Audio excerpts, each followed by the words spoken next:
A partir de este momento, Radio Universidad de Chile da la bienvenida a La República de las Letras. Antonella Esteves, Patricio López y Alberto Mayol los invitan a ser parte de esta nación letrada y democrática, en donde la conversación en torno a libros fundamentales es la excusa para juntarse con amigos, soñar y reflexionar sobre lo que somos y lo que podemos ser. Bienvenidos a La República de las Letras.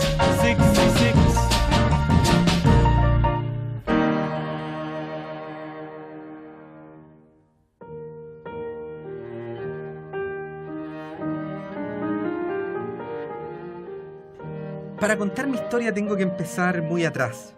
Si fuera posible, tendría que remontarme todavía más, hasta los primeros años de mi infancia e incluso hasta la lejanía de mi procedencia. Los poetas, cuando escriben novelas, acostumbran a actuar como si fueran Dios y pudieran dominar totalmente cualquier historia humana, comprendiéndola y exponiéndola como si Dios se la contase a sí mismo, sin velos, esencial en todo momento.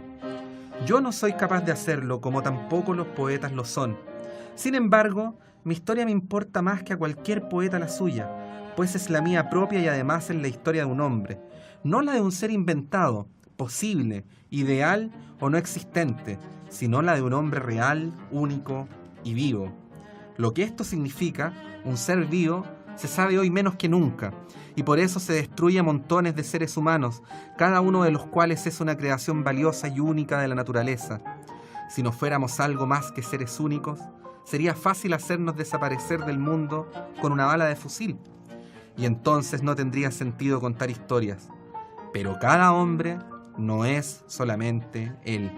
También es el punto único y especial, en todo caso importante y curioso, donde una vez y nunca más se cruzan los fenómenos del mundo de una manera singular. Con este párrafo, que podría ser un buen, aunque impreciso, destilado de esta obra, iniciamos la sesión en la cual nos vamos a referir a Demian, obra de Hermann Hesse, novela, si es que es por partir aludiendo a los clichés, considerada novela de formación, y por eso habitualmente presente en los programas de educación media, como si a través de esta obra se pretendiera dar algún tipo de edificación a la adolescencia universal. Novela de culto también, por cierto, que elevó el prestigio de Hermann Hesse y que le permitió algunas décadas más tarde, justo el año después de Gabriela Mistral, obtener el Nobel de Literatura. Es el libro que nos convoca. No tiene mucho sentido en esta parte hacer un intento de síntesis, porque si hay un libro que nos permitiría hablar mucho, creo que este está dentro de esa categoría. Iniciamos la sesión. Compañera Antonella Esteves. Presente. ¿Quién lo vengará, Alberto Mayol? Compañero Patricio López, estoy mirando el precio de mi libro, 1.340 pesos. Te pasaste. Sí, yo sí, quiero... Es que este libro es de la dictadura. Además que tu traducción es distinta a la mía.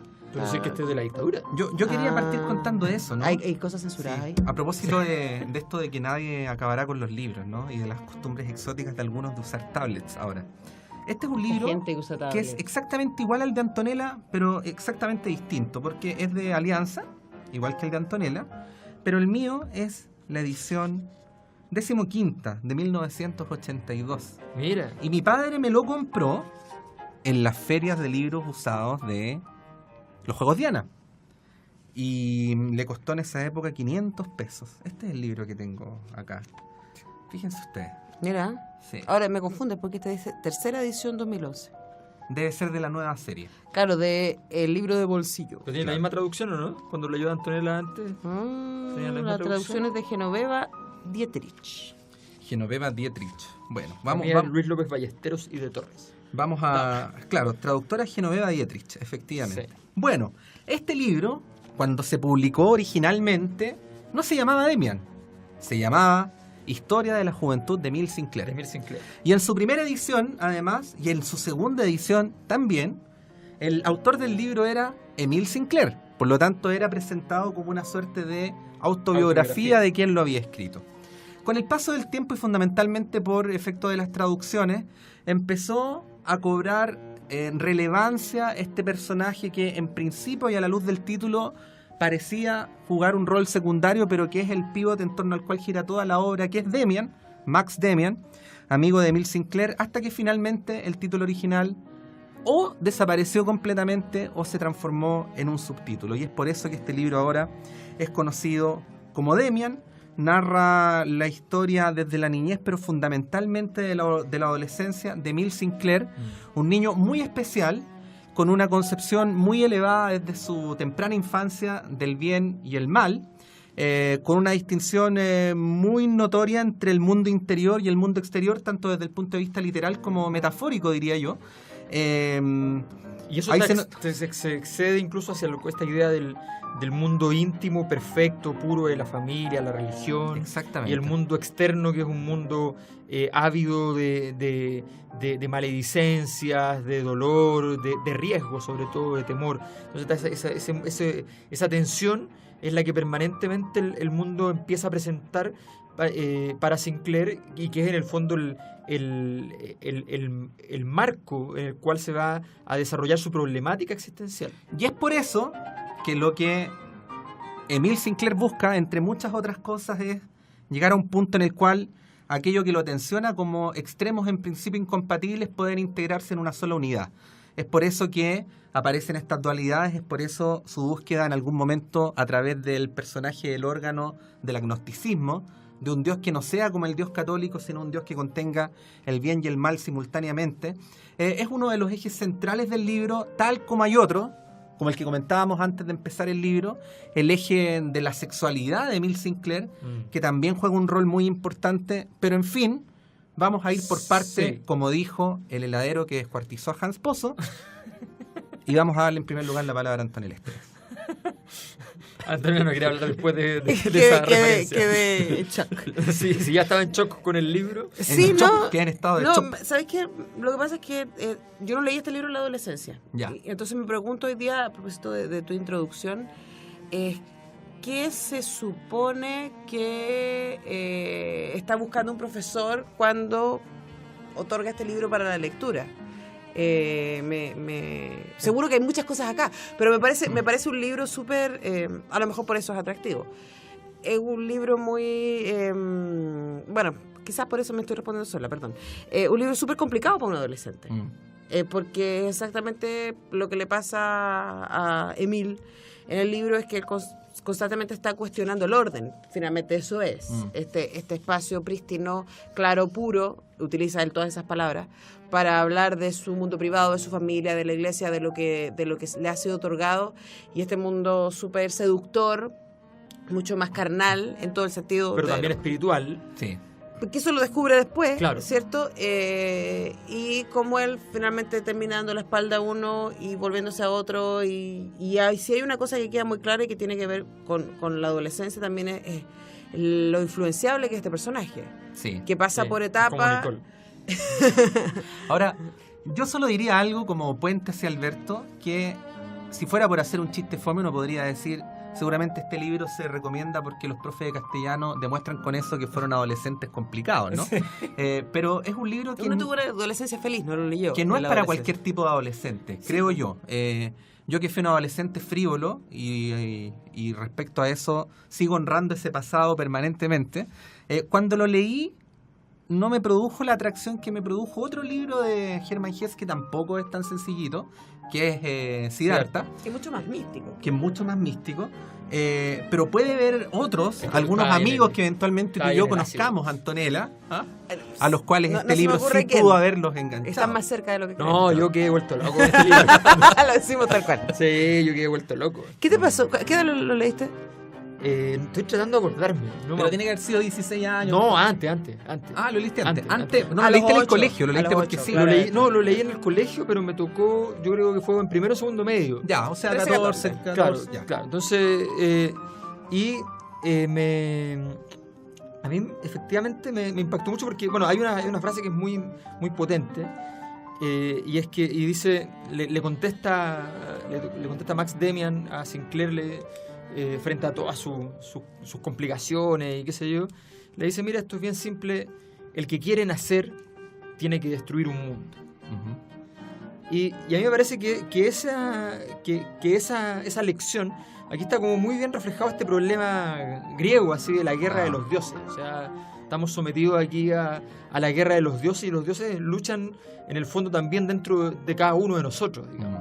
Y está muy, muy bien reflejado esa problemática en un momento, en este caso, como es la juventud, la adolescencia, que tiene que ver con la búsqueda de las definiciones, la creencia de que las definiciones son absolutas. O sea, cuando Sinclair entra en la tortuosidad y en el tormento, siente que él está haciendo lo más cochino y lo más sucio que se puede ser, y cuando él siente que sale, busca la pureza más prístina. Entonces, aquí hay un camino que está marcado en el libro, que además es una cosa que es muy también adolescente, pero también es muy mística, que tiene que ver con esto de la revelación. O sea, esto de sentir que de repente hoy día pasó algo en la calle y yo le pongo atención y siento que ahí hay algo. Sí. Y pasado mañana, un símbolo en la puerta de mi casa, el símbolo que nunca vi, que hoy día me doy cuenta, que pasado mañana alguien me dice algo, que me lo encuentro a tal hora en tal lugar y qué sé yo, que me dice tal persona tal cosa y se queda en silencio y yo asumo que es de los míos y le digo tal cosa y me entiende y termina siendo de los míos. Claro. Entonces, en la época de la Epifanía, claro, probablemente. entonces tú de pronto sientes que todo tiene sentido. Pero también en la época, y en ese sentido, respondiendo a lo que yo me preguntaba antes, a partir de lo que ustedes decían, ¿no?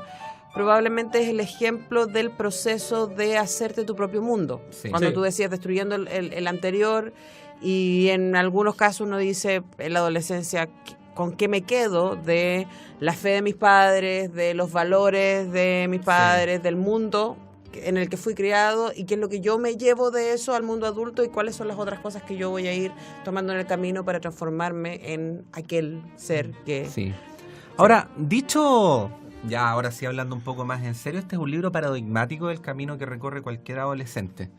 No sé cómo es en el caso de las mujeres, de si es exactamente igual, pero en el caso de los hombres la adolescencia suele ser así. O sea, suele ser, como decía Alberto, la ruptura dolorosa de un cascarón. La ruptura dolorosa de las certezas y encontrarse con que efectivamente los parámetros con los cuales uno tiene que enfrentar lo que viene no son los parámetros en los cuales se forjó durante toda su vida. Y ahí hay mucho de incertidumbre, hay mucho de romper con un lado y construir hacia el otro. Hay mucho de búsqueda y acomodo en la experiencia también de la amistad, que no es una experiencia sencilla en la adolescencia, está llena de lealtades a veces insanas, de búsquedas extrañas, de simulacros en los cuales hay quien te hace creer que es más experimentado que tú y por eso te hace sentir mal. En fin, hay una serie de situaciones que no son sencillas, que hacen que espiritualmente, y para qué hablar físicamente, la adolescencia sea una experiencia, un camino especialmente doloroso. Sí, yo creo que es importante más separar esas dos dimensiones. O sea, una es la dimensión que tiene que ver con la juventud, la adolescencia, que aquí termina muy fuerte, porque termina con ambos yendo a la guerra, ¿no? Y estando en la guerra, o sea, eso es el fin de toda adolescencia, digamos, por definición. Claro, porque es un libro escrito en 1919, pero ambientado algunos años antes, Claro. por lo tanto empalma con la Primera Guerra La Mundial. Primera Guerra Mundial. Entonces, esa construcción nos revela que además estamos en presencia de toda una historia en la cual, si uno analiza toda la historia, en el fondo no pasa nada. Y eso es lo adolescente, digamos. O sea, durante toda esta historia no ha pasado más que gente conversando, digamos, hasta que llega la guerra. Además, Y esa es la gran verdad. Pensemos que también es como en el protomundo de la adolescencia, porque ese espacio hoy día tan comercializado, tan instalado en nuestra retina, también en la época en que se sitúa este libro era un espacio relativamente novedoso. Sí. O sea, la adolescencia recién se va a instalar con todos los 50, Claro. como este rito de pasaje y este paso intermedio límbico. Claro, no era un tópico literario. No, porque además no existía tampoco como personaje. O sea, A los 18 años estáis trabajando. Exactamente. O sea, claro. Emil es O en la guerra. es un personaje raro porque tiene la oportunidad de ir a la universidad. Claro. Que es este espacio efectivamente que protege esta transición. que es el espacio adolescente. Y el otro punto que quería establecer es de que hay que separar, a mi juicio, el problema religioso que está en juego, Sí. que es muy profundo. Mm. O sea, que el planteamiento del problema religioso que hay aquí tiene que ver con la filosofía medieval, tiene que ver con las perspectivas heréticas, los herejes de la Edad Media, la asimilación del Dios y el diablo en uno solo. Hay una serie de planteamientos ahí que son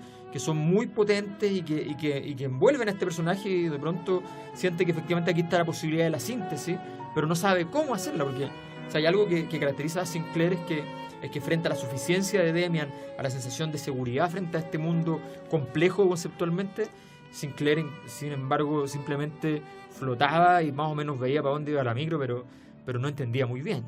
Bueno, vamos a ir a la música. Intensa primera parte. Intensa primera parte. ¿Ah? Alberto. Vamos a ir a la música. Bueno, hay un tópico en el libro que es fundamental y es la idea de que Demian en algún momento le dice a Sinclair, le dice: lo que pasa es que yo te reconocí de inmediato porque tú tienes el signo de Caín. Vamos a explicar después lo que es el signo de Caín. Sí, esa es la parte nazi del libro. La parte nazi del libro, sí. Pero vamos a explicar después lo que es el signo de Caín y de momento nos vamos con alguien que habría estado muy bien actuando en este libro. Miguel Bosé, bajo el signo de Caín.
Vivo sin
Demian me dio una palmada en el hombro.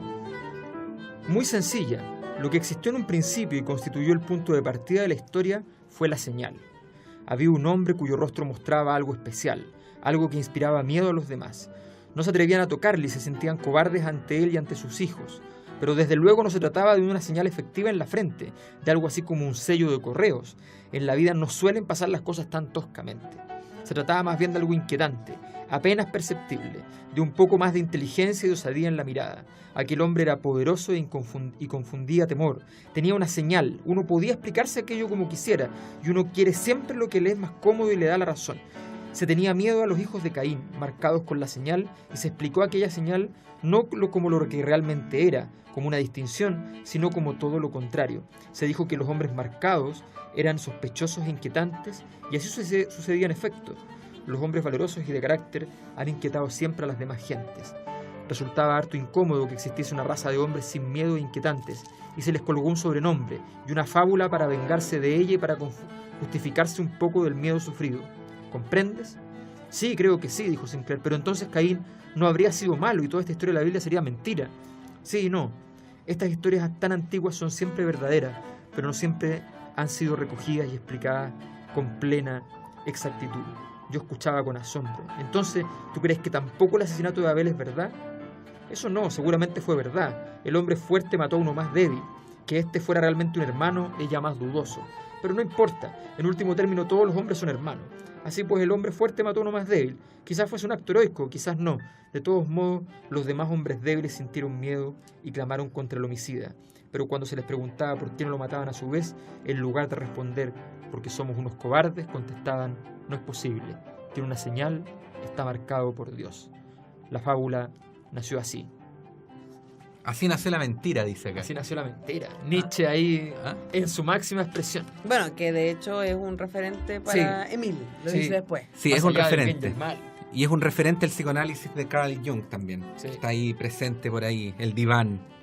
Bueno, ¿qué decir sobre esta parte que acaba de leer Alberto? Es la parte en la cual se hace una reivindicación del orden natural, ¿no? Del más fuerte y del modo en que muchas veces las construcciones sociales se hacen a través de la hermandad en la debilidad, ¿no? Claro. Es una lectura sobre la Biblia que incluso podría tener equivalencias ideológicas, pero que sin lugar a dudas lo contingente nos lleva a algo que en Alemania ya se estaba forjando, que se manifestó más visiblemente y ya con una orgánica política en la segunda mitad de la década siguiente, que es el nacionalsocialismo, la mirada sobre el más fuerte, sobre la raza elegida y sobre el más débil.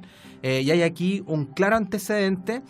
Hay algunas biografías incluso que vinculan a Hermann Hesse con cierta simpatía nazi. Que no hubiera sido nada raro, bastante popular. Sea, a la luz de este párrafo, nada de raro, muy por el contrario, sería de lo más natural. Claro. Ahora, también dentro de la narración es un momento clave porque es la primera conversación profunda que tiene Demian con el personaje y es probablemente el momento en que se planta la semilla de la duda respecto a cómo Emil ha entendido toda su vida y toda su fe de ahí para atrás, o sea, desde el momento en que ahí como que se pone la cuña, ¿no? Claro. Sí. En medio de esta construcción. Como ¿hay perspectiva crítica? Claro, Ahí así tenés. como, mira, la verdad es que no las cosas han sido necesariamente como a ti te las han enseñado. Podría ser. Y el Sí. que hay... Ahora, no quería sacarte, Alberto, pero es necesario explicar que hay un puente aquí. Hay un personaje que está antes de Demian y que es Cromer. Sí. El matón. el primer amigote que aparece en el libro de Sinclair, y que es el típico matón y verborreico del colegio, ¿no? Que siempre dice que tiene más experiencia, en fin. Y en un intento por validarse, en una conversación, Emil Sinclair inventa una mentira, ¿no? Inventa haber sido protagonista de un robo en un huerto, luego de lo cual Cromer, para embarcarlo, para engrupirlo, le dice que él tiene información sobre el robo y ahí se empieza a alimentar sobre la base de dos mentiras, una mentira mayor, ¿no? Y es en ese juego cuando se enreda en esta primera etapa Emil con Cromer, hasta que aparece este personaje Demian, un personaje del cual... Bueno, porque hay que decir que Cromer le cobraba a Demian guardar su secreto. Un secreto que era una mentira. Y eso le significó a Sinclair ir y robar su propia hucha, ¿no? pero la tenía la mamá guardada, y él robar y violar la alcancía y llevarle las pocas monedas que tenía, y el otro tipo le pedía más. La pérdida de la inocencia. Claro, ahí lo pasó bastante mal, ¿no? Hasta que encuentra a Demian y inmediatamente se prenda de él. Lo encuentra culto, maduro, superior, pero es también un poquito recíproco. Demian corresponde esa admiración hacia Emil, aunque claramente se establece una relación ahí como de maestro y discípulo entre estos dos amigos. Claro, y además Demian hace algo que nunca es comprensible en el libro, que es el hecho de que de pronto Cromer deja de hostigar, y no solo deja de hostigar a Sinclair, sino que derechamente le tiene miedo. Y es por una influencia, algo que le dijo Demian, y no está nunca claro qué, pero está claro que tiene el poder para, con una frase, una palabra, poder anular al matón del curso, lo que nuevamente nos pone en la perspectiva adolescente, que siempre es como el sueño. El justiciero es el que... Pero a mí, no sé, me pasó algo con Demian desde el momento 1, y probablemente influenciada por la película La Profecía, que yo no pude no leer en Demian a Mefistófeles, ni siquiera al diablo derechamente, sino a Mefistófeles, que Fausto es un libro que tenemos que hacer tarde o temprano también, pero desde la lógica de la serpiente bíblica, de aquel que planta la duda y aquel que dice, pero sí que te han dicho que la cosa es así. No es tan así. Y que, claro, y a lo largo de todo el libro, él cumple un poco este rol de constantemente estar cuestionando lo que él piensa, estar ahí como moviéndole el piso. Y yo estuve todo el libro esperando que se revelara o no, pero de verdad yo siempre lo estuve leyendo como esta especie de ángel oscuro. Sí, y con una metodología que es un poquito irresistible, porque Demian no hace el gol. No. O sea, Demian no es categórico. No. Demian trabaja sobre Emil sobre la base de la pregunta, ¿no? Sí. La ironía y la mayéutica. Exactamente. Y es Emil el que finalmente termina completando el cuadro que le sugiere Demian. Bueno, que de alguna manera, no sé si vieron, no sé si se acuerdan, El abogado del diablo. Sí. Que a mí me parece esa película bastante respetable. A mí también. Y a mí me encanta una parte que a mí además teológicamente me parece muy correcta, en donde el personaje Al Pacino, que es el diablo, y al final cuando se devela, ¿cierto? Y le dice, es el diablo, no sé qué, le lanza un speech que a mí me parece muy interesante, que es muy deminiano en ese caso, y que de hecho por ahí hay un tema sobre la voluntad. Cuando a mí le llama la atención que Demian pueda como influenciar para que otros hagan cosas. Y él le dice, no, yo no hago que la gente haga cosas, yo más bien los observo. Y me acordaba de este discurso que le da Al Pacino al personaje de Keanu Reeves en El abogado del diablo, en donde le dice, mira, yo siempre he sido un gran fan del hombre. Y nadie puede cuestionar que el siglo XX ha sido mi siglo, pero que quede muy claro, yo nunca he obligado al hombre a hacer nada. Lo que hago yo es preparar el escenario. Y creo que es algo que está aquí también rondándose, y que en la lógica bíblica también tiene sentido. O sea, finalmente lo más preciado que tiene el hombre es su voluntad. Su capacidad de elegir. Exactamente. Entonces la tentación no viene por la obligación, sino exactamente por las opciones. Ahora, Demian tenía una capacidad, podríamos decir en sentido positivo, de persuasión, ¿no? Seductor. Pero en sentido negativo de manipulación sobresaliente. Sí. Tenía una capacidad para, bueno, un poquito repitiendo lo que había dicho recién, ¿no?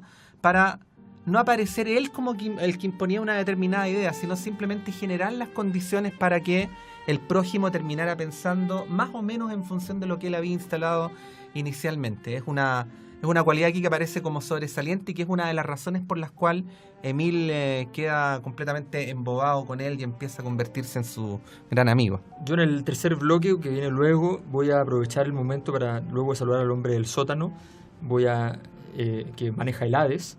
Voy a entrar en el planteamiento, en la problemática que plantea Antonella, porque ahí está, como hay una disputa teológica muy interesante que efectivamente tiene que ver con el mal, con el diablo, pero tiene que ver también también tiene que ver con el problema de si acaso finalmente existe el bien, digamos. Pero tírate el tiro, alarguemos. ¿Sí? ¿Alargamos? Sí. Ya. Porque el tercer bloque... El guateo. El tercer bloque.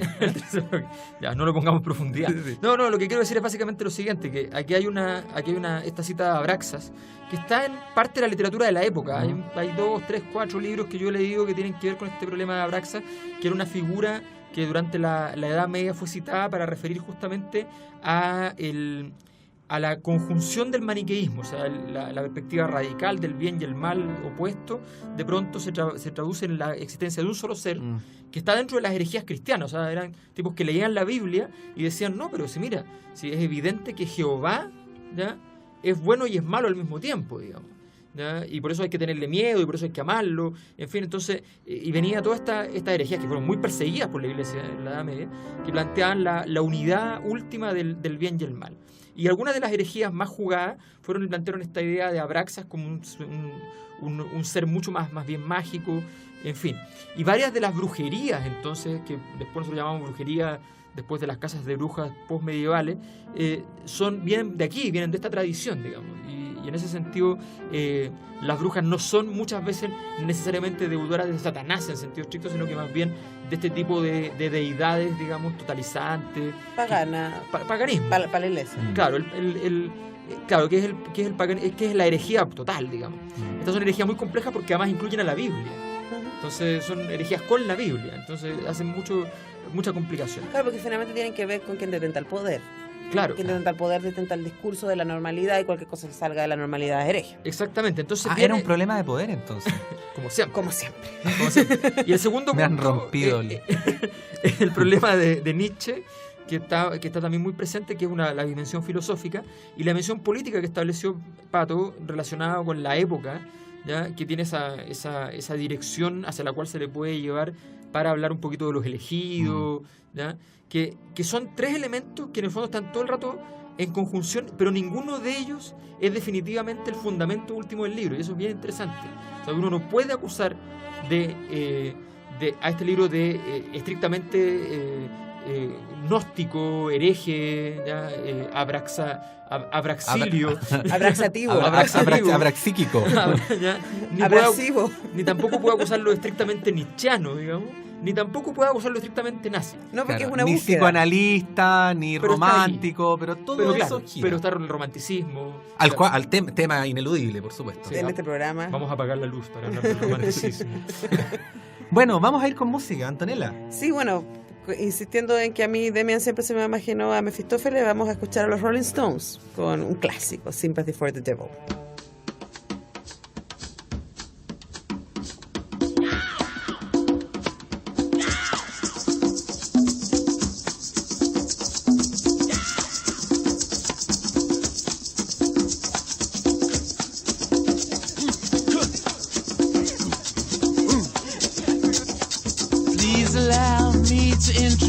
Myself, I'm a man of wealth and taste. I've been around for a long, long year. Stole many a man's soul of faith. I was around when Jesus Christ had his moment of doubt and pain. Made damn sure the pilot washed his hands and sealed his face.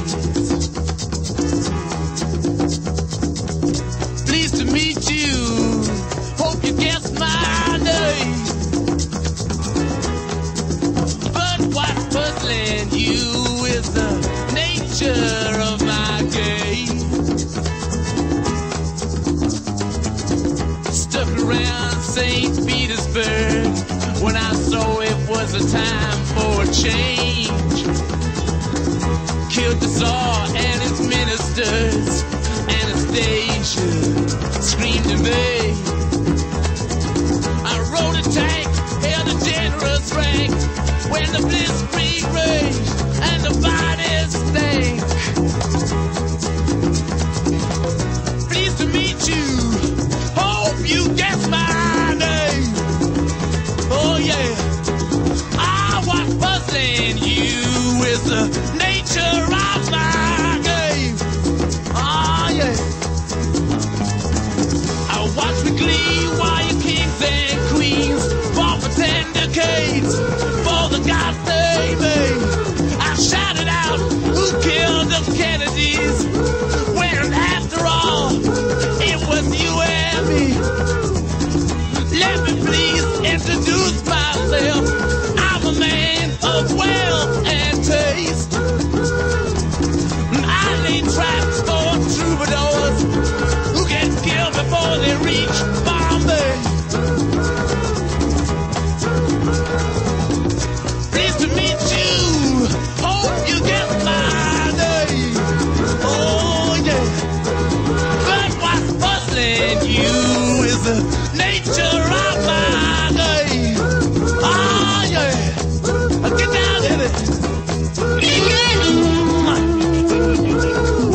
Bueno, hemos regresado. Es lo que hay. Es lo que hay. Estamos en este nunca bien ponderado tercer bloque con nuestros libros donde siempre, y como suele suceder, las portadas patinan. Me preguntaba mientras escuchábamos a los Rolling qué tienen que ver las portadas con el libro. A mí me pasó mucho eso buscando la imagen que pusimos en el blog. Sí. Raro. Pero hemos llegado al momento en el cual tenemos que saludar A nuestros amigos. Antonella. Bueno, mi hermosa versión de Demian viene directamente de Clepsidra. Mira, Fe en el tiempo. Fe en el tiempo. eso nomás te voy a decir. Clepsidra, ya. José Pedro Alessandri 94. Exactamente, y también clepsidra.cl, ustedes pueden ahí chequear qué es lo que hay en el catálogo de Clepsidra, y si no está en el catálogo, que no panda el cúnico, ustedes le escriben a Omar y le dicen, oiga, estoy buscando este libro desesperadamente, y él moverá cielo, mar y tierra, o derechamente va a bajar la escalera y lo va a escribir. El otro día estaba buscando un libro para una clase y yo lo había visto en Tomar hacía 3 semanas, y ahora lo llamo y le pregunto si está, y no está. Yo digo, oh, qué mal, qué sé yo, y parto a buscarlo por todo Santiago y no estaba en ningún sitio. O sea, debe haber sido el último ejemplar que quedaba, porque me dijeron, no, ese libro llega en enero, me dijeron. Con un poquito de suerte llega para Navidades. Así que, Mira. Es que hay, ustedes Para se van a Navidades. sorprender. leímos nosotros, sí, pues leímos ese libro. El Barico Homero Iliada, ¿lo leímos? Sí, sí, lo leí. pues lo leímos. Lo leímos. Sí. Pero yo lo tengo porque te lo paso. No, se lo encontré después de pasar una clase, después lo encontré en internet y... ¿Viste? En fin. En fin. Pero no solo eso. Ñuñoa nos ofrece tantas situaciones. Tantas situaciones. Reelecciones. Claro. Puro- En fin. Claro, si ustedes quieren huir del drama ñuñoíno, no salgan de la comuna. Claro. Quédense ahí mismo. Pero aíslense. Ese es el lugar. Caminando hacia Alberto Mayol, La Isla. que queda en... Irarrázaval 3465. Y ahí se pueden encontrar con un lugar donde la naturaleza está directamente conectada con la mesa, Qué maravilla. Oye, donde me dio mientras hambre. unas manos siembran y cultivan, otras sirven lo que la naturaleza nos entrega. ¿Te has fijado cuando uno come alrededor de la naturaleza como que después está diferente? Todo tiene un sabor distinto. Aquellos tomates no son iguales a los tomates que usted quizás está mal acostumbrado a comer. Igual con las hierbas, igual con aquella hierbabuena que va a formar parte de su mojito. Y así sucesivamente un lugar indispensable. Eso. Tiene huerto, tiene rinconcitos, tiene terraza, tiene una arquitectura delirante, demencial y bellísima. Vaya a la isla, disfrute Plaza Ñuñoa. Y ojo que tiene buenos precios, además. Además de tiene todo buenos esto. precios, No es un sí, lugar Por si caro. fuera poco. Sí, sí. Bueno, vamos a ir al epígrafe del libro que dice: quería tan solo intentar vivir lo que tendía a brotar espontáneamente de mí. ¿Por qué había de serme tan difícil? Yo tengo una teoría respecto al libro. A ver.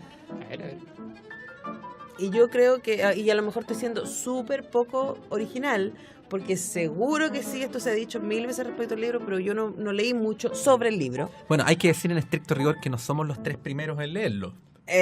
Claro que sí, pero a Claramente, mí me sí. parece que este libro, o sea, que además hay una relación homosexual muy presente entre Emil y Demian. Hay, de hecho, en algunas partes en donde se dice cuando él empieza a tener sueños con esta imagen, cuando lo pinta, Sí. Que por supuesto está, ¿cuál es la palabra? Aplacada un poco por... Sublimada, gracias. Por el contexto social y que después, claro, termina siendo la madre de Demian y no Demian mismo.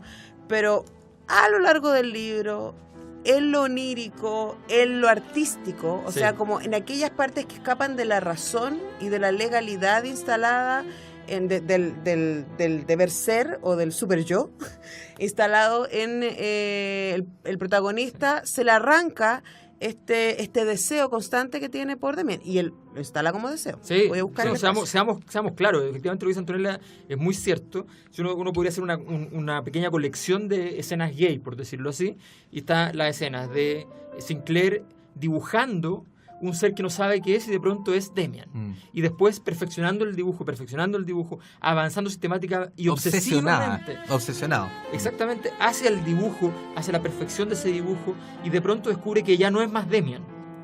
Y un día ve una foto de la madre de Demian y descubre entonces que su dibujo ya no era Demian, sino que era la madre, porque él lo había ido dibujando a Demian cada vez más femenino. Bueno, eso que describes tú igual está dentro de este patrón en el cual los polos que aparecen opuestos o extremos habitualmente en la interpretación occidental tienden a juntarse en una sola unidad, ¿no? O sea, bajo cierta lógica interpretativa, Demian y la madre de Demian podrían ser la misma unidad, ¿no? Sí. Y de hecho en algún momento al final del libro se manifiesta muy claramente esta ambigüedad.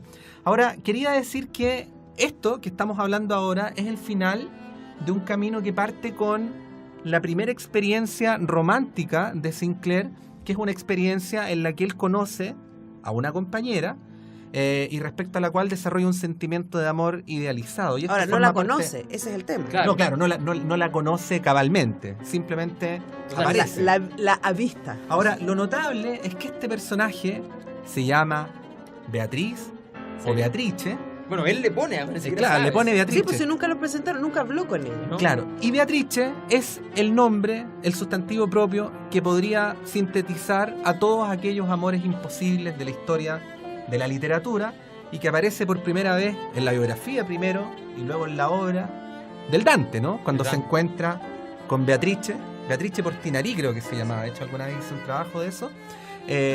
Persona a la que ve solo 4 veces en su vida, Nunca pero que hagamos se trabajo transforma sobre eso. en su gran motor literario, a tal punto que Beatrice junto a él y al poeta que él admiraba y que murió 1000 años antes, que es Virgilio, son los protagonistas de la Divina Comedia. Así es. Entonces aquí claramente hay una cita hacia eso otro, y después cuando él desarrolla este sentimiento con la madre se reproduce, aunque con la complejidad de Demian, más o menos el mismo patrón, es decir, un patrón en el cual se desarrolla el sentimiento del amor, hay ternura, a veces también hay deseo, pero eso nunca se llega a transformar en carne, en ejecución. No sé, yo creo que Beatriz ahí ocupa un lugar, creo que Mil necesita un espacio, un algo a que adorar. Como Demian había desaparecido hace un rato, entonces había dejado de ser, de ejercer su influencia tan poderosa, él se pierde primero, ¿cierto? Y se va por los malos caminos y se va de parranda y baja las notas y casi lo echan y es un desastre. Y luego ve a esta mujer y le otorga, pero ¿cachai? Que no es ella que se lo gana. Él a la imagen le otorga un lugar que lo inspira para volver a ordenarse, etcétera. Y lo inspira entre otras cosas para pintar. Y cuando se pone a pintar empiezan a aparecer estas imágenes. Él piensa que está pintando a Beatriz y después se da cuenta que no y luego termina reconociendo que es Demian. Y en ese proceso aparecen cosas como estos sueños. Y dice: un sueño determinado, un juego de la fantasía que aparecía una y otra vez, cobró una significación especial. Este sueño, el más importante y perdurable de mi vida, era aproximadamente así. Yo regresaba a mi casa, sobre el portal relucía el pájaro amarillo sobre fondo azul, y mi madre salía a mi encuentro, pero al entrar y querer abrazarla, no era ella, sino una persona que yo no había visto nunca, alta y fuerte, parecida a Max Demian, y al retrato que yo había dibujado, pero algo distinta, y a pesar de su aspecto impresionante, totalmente femenina. Esta figura me atraía hacia sí y me acogía en un brazo amoroso, profundo y vibrante. El placer y el espanto se mezclaban. El abrazo era culto, divino y a la vez crimen. En el ser que me estrechaban anidaban demasiados recuerdos de mi madre, demasiados recuerdos de mi amigo Demian. Su abrazo atentaba contra las leyes del respeto y sin embargo era pura bienaventuranza. Muchas veces me despertaba con un profundo sentimiento de felicidad, otras con miedo mortal y conciencia atormentada como si despertara de un terrible pecado. Chan. Así como, ¿es necesario? Pero es interesante los recursos narrativos. Todo el rato, cuando uno lee cualquier frase, está siempre un naturalismo muy fuerte. O sea, las cosas que brotan, ¿ya? La vibración, ¿ya? Los colores. O sea, siempre está esta cosa de la naturaleza en pulsión totalmente, apareciéndonos por todos lados, ¿ya? Haciéndonos vibrar con toda nuestra expresividad, qué sé yo. Todas aquellas cosas que efectivamente nos ponen en carne viva, como diría Rafael. Te pasaste. Vamos con eso. Y volvemos.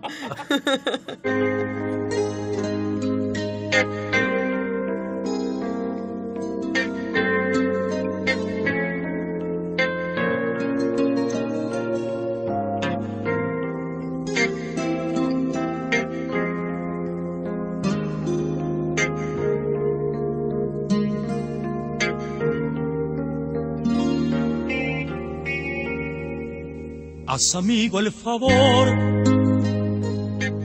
de no hablarme de ella aún. Todavía es muy pronto y la sueño.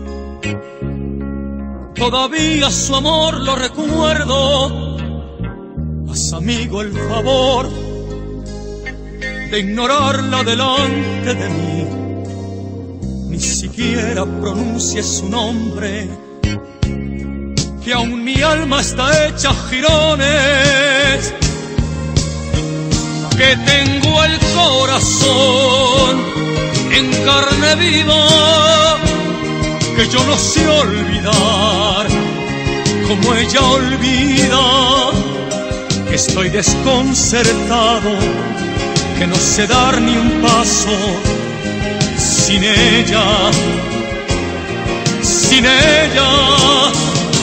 Que tengo el corazón en carne viva, que yo podría morir, que estoy sin vida, que nada me interesa, que todo en mí es tristeza, sin ella, sin ella.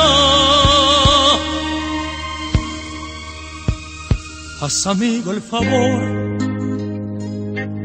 de llevarme muy lejos de aquí, donde ella conmigo no estuvo, donde nada recuerda algo suyo.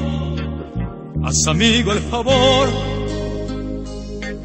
acompáñame a caminar por lugares lejanos y nuevos, donde nada me invita al recuerdo, que tengo el corazón en carne viva, que yo no sé olvidar como ella olvida, que estoy desconcertado, que no sé dar ni un paso sin ella, sin ella, que tengo el corazón en carne viva, que yo podría morir, que estoy sin vida, que nada me interesa, que todo en mí es tristeza, sin ella, sin ella, que tengo el corazón en carne viva, que yo no sé olvidar como ella olvida, que estoy desconcertado, que no sé dar ni un paso sin ella, sin ella, que tengo el corazón en carne viva, que yo podría morir, que estoy sin vida, que nada me interesa, que todo en mí es tristeza, sin ella, sin ella, que tengo el